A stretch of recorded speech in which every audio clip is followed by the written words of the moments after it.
ஒரு நாள் காடுகள் வழியாக பயணம் செய்து கொண்டிருந்த பீமன் தன் அபாரமான பலத்தால் மிகவும் பெருமை கொண்டிருந்தான்.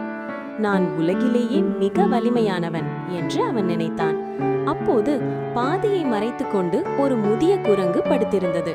அது மெதுவாக சொன்னது, நான் முதியவனும் பலவீனனும். தயவு செய்து என் வாலை கொஞ்சம் நகர்த்து, நான் வழி கடக்க முடியும். பீமன் சிரித்தபடி சொன்னான், உன் வாலை நீயே நகர்த்து, நான் மலைகளையே தூக்கும் வலிமையுள்ளவன்.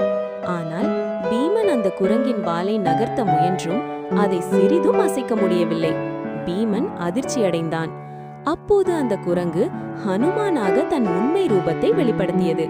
அவர் பீமனின் வலிமை மிக்க சகோதரன். ஹனுமான் புன்னகையுடன் சொன்னார், உண்மையான பலம் தாழ்மையுடன் சேர்ந்ததே. பீமன் மரியாதையுடன் வணங்கி தன் பாடத்தை கற்றுக்கொண்டான்.